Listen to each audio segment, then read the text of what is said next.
Assalamualaikum warahmatullahi wabarakatuh. Nama saya Dr. Haji Muhammad Yunus Abbas, MSI, selaku dosen FKIP Fakultas Ilmu Keguruan dan Ilmu Pendidikan Universitas Borneo Tarakan.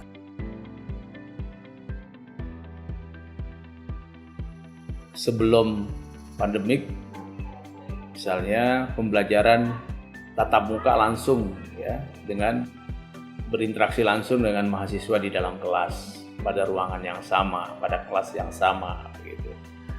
Pembimbingan skripsi mahasiswa juga bisa dilakukan secara langsung ya, secara langsung kepada mahasiswa. Jadi bisa tatap muka langsung, berinteraksi langsung. Demikian juga kepada teman-teman kolega di kampus begitu. Bisa berdiskusi langsung, bisa bertukar pikiran langsung dengan para dosen terkait dengan bagaimana perkuliahan itu dilakukan sebaik-baiknya. Namun dengan pandemik ini ya kita dibatasi ruang ya, dibatasi dengan ruangan.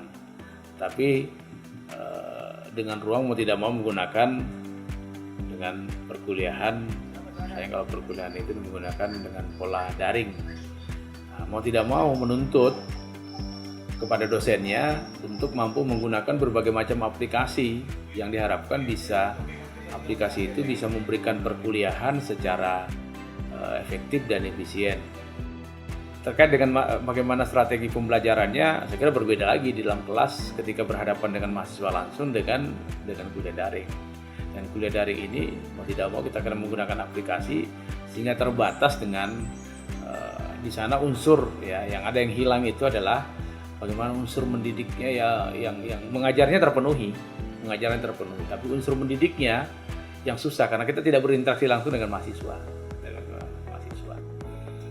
Kemudian juga yang tidak kalah pentingnya fasilitas daring ini kan juga karena menggunakan internet sehingga kadang-kadang menjadi ada hambatan begitu, bisa terputus komunikasinya. Sedang asik-asik yang memberikan penjelasan tiba-tiba terputus ya.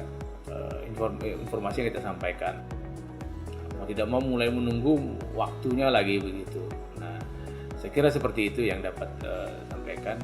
Mungkin juga bimbingan skripsi yang saya lakukan terpaksa juga menggunakan dengan sistem daring. Begitu. Yang seharusnya mahasiswa bisa lebih cepat menyelesaikan studinya akhirnya terhambat karena tadi kita tidak ketemu langsung dan tidak berinteraksi langsung. Dengan sistem daring ini kadang-kadang ada hal-hal tertentu yang mungkin perlu dijelaskan, tapi waktunya yang terbatas dengan menggunakan daring ini atau kadang-kadang hambatan internet tadi.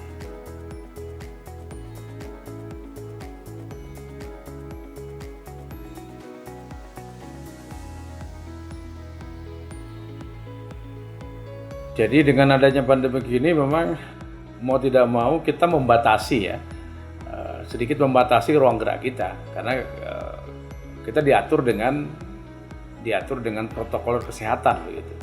Protokol kesehatan ini kan mengatur kita, dan juga peraturan dan himbauan pemerintah, dan ini juga perlu diperhatikan begitu.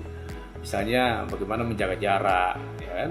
Menjaga jarak. Nah, untuk itu ini menjadi faktor penghambat begitu. Di lain ini ada hikmahnya lah ya, ada hikmahnya dengan adanya seperti ini. Banyak hal yang bisa dilakukan di rumah dalam rangka sebagai dosen tentunya pengembangan bahan ajar, kemudian dengan kesempatan untuk bisa menulis apakah menulis bentuk makalah, melakukan telaah keilmuan begitu. Nah, yang juga menarik dengan pandemik ini, waktu untuk seminar online ini yang cukup dengan online ini cukup banyak waktunya gitu ya. Saya kira itu. Jadi ada positif dan ada negatifnya begitu. Dari birokratisasi sehingga para pendidik terkait dengan revolusi industri. Kira ini adalah masalah di dalamnya. Pesan saya yang pertama adalah tentunya kepada mahasiswa. Pada mahasiswa yang pertama patuhi protokol kesehatan yang telah ditetapkan pemerintah dan himbauan yang dilakukan oleh pemerintah maupun tokoh agama dan tokoh masyarakat, utamanya dalam rangka menjaga jarak. Kalau keluar rumah, gunakan masker. Kemudian jangan lupa berdoa untuk dirinya, untuk keluarganya, dan untuk masyarakat. Bagaimana pandemik ini segera berakhir di bumi Indonesia, sehingga kita bisa kembali berinteraksi, belajar bersama-sama di dalam kelas yang sama. Sehingga dalam unsur pendidikan bukan hanya mengajar, tapi juga mendidiknya bisa